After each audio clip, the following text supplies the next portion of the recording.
Hey, how many of you could say one of your closest friends is running for governor of your state? I can. But that's not the reason I'm so happy. I'm happy for California. There's a ray of light of hope for this state, which has been destroyed almost by the left, by the Democrats, and here's a Republican who can reach out to others. Look, the obvious, Larry, is you're black.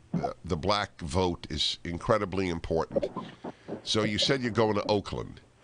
How will they? Right. How will they even know you're there? Connection is pretty bad, Dennis. Can you still hear me? I hear you fine. Yeah. Did you not hear my Okay. question? No, I didn't. Okay. How will they know? You said you're going to Oakland. How will they know you're going to Oakland? How will people know?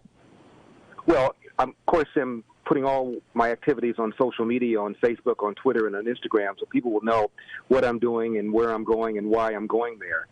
But Dennis, you mentioned that my being black. As you know, I went to Crenshaw High School. And I picked up the LA Times the other day, and only 3% of kids from my former high school can do math at grade level. The first step, of course, toward getting to the middle class is getting a decent education. One of my big issues is going to be school choice. The polls show that urban black parents and urban brown parents desperately want school choice. The teachers union desperately do not, because they feel they're going to lose union dues. And the charter schools do not require the teachers to automatically join the union, and therefore they don't get automatic dues. Now, you would think the teachers union would be about making sure that your kids get a good quality education, but they're about making sure that teachers don't get fired. We have 300,000 teachers in the state of California, Dennis. In any given year, 2.2 out of 300,000 are fired. 2.2. And I've been told by many experts there are anywhere between 5 and 7% that are completely incompetent, roughly 15 to 20,000. And if we fired them, the quality of education would be improved dramatically overnight. I'm thinking about using my powers as governor to declare an emergency and get rid of the bad teachers that are often the ones in the inner city schools, the schools where the kids most need good teachers. Oh my God! Just to imagine that. Is there any profession where only 2.2% of its employees are fired? I can't think of one. I can't think of any. And Dennis, remember that horrible teacher at that elementary school that was feeding kids cookies laced with something I won't even mention on your show?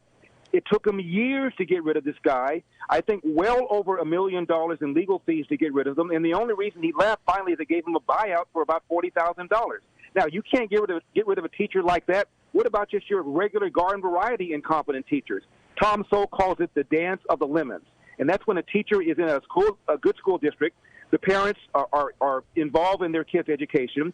The teacher is gotten rid of out of that school, goes to another school, and finally ends up in a school where the parents are either indifferent or don't realize what's going on. Tom Sowell called it the dance of the lemons. The lemons are the ones that end up in the worst schools where the kids need at least competent schools so they get that first step out of poverty toward the middle class. Larry, what ultimately moved you to run? Because obviously we have discussed this in the past, and you were quite dead set against it. I started hearing from other people I respect, like people like Pastor Jack Hibbs, and I started thinking about why I wasn't going to run. And the first one was the huge financial sacrifice. And I realized that I can still function perfectly well on making a lot less money. The other thing, Dennis, was exposing my personal life. You know, nobody's had a perfect life. I certainly haven't. And I talked to people, and one pastor told me, every saint has a past, every sinner has a future. And I recall a line that Pat Robertson once said when he ran for president. He said, as for the sins of my youth, either the Lord has forgiven me or the statute of limitations has run out. So I began thinking about the things in my private life, and they're relatively minor. My goodness, Dennis, Gavin Newsom had an affair with his best friend's wife. His best friend was his then campaign manager, and the man still survived. Nobody even brings it up. I've never done anything that scummy. That is hilarious. By the way, it is worth the shout-out to Pastor Jack Hibbs, who is one of the great men of our generation. I love that man, too. And you have no idea how many times he texted me, speak to Larry. Mm-hmm. And Dennis, it wasn't just Pastor Jack; it was also his assistant Gina Gleason. They did a high-low on me.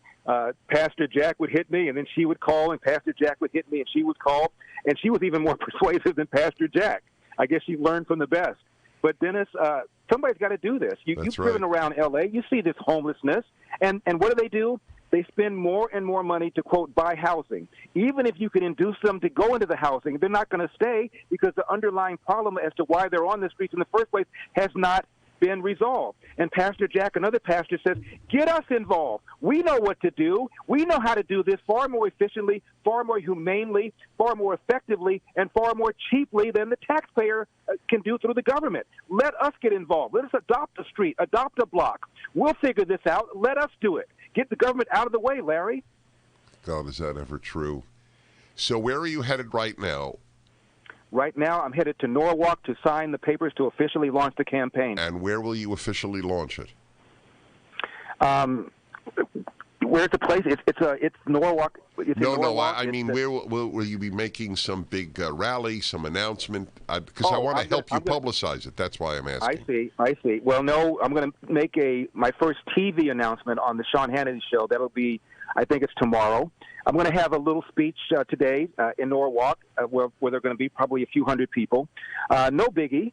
And then I'm going to go place to place to place and start making the case. This is a big media state, Dennis. It's about getting on television. It's about getting on radio. You don't get on television and radio. You can do as many coffee clutches that you want, and you're not going to get anywhere. It's about television and it's about radio, and that's one of the reasons I have an advantage over my Republican rivals.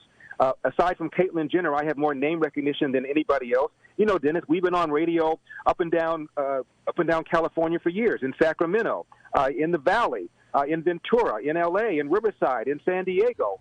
And so I'm going to be going on all sorts of TV outlets and radio outlets trying to make the case because Gavin Newsom can spend unlimited amounts of money. There are no campaign finance limitations on him, but there are on us. I can raise, I think it's around $9 million. It's a little complicated, and I'm not sure I even understand it. All I know is I can't raise anything like what he can raise. The only way to beat this man is to go on TV and go on radio and make the case because he's not going to debate me. There is not a single article that I could find on your announcing in the L.A. Times. Wow. I haven't checked. That's interesting. I checked. Yeah, we just checked. Alan and I just checked. Maybe they're on vacation. Yes, they're on vacation. Exactly. They're on moral vacation. All right. Let me remind everybody. The site is electelder.com. It is up at DennisPrager.com. It is truly, it would be the harbinger of retaking America if Larry Elder wins.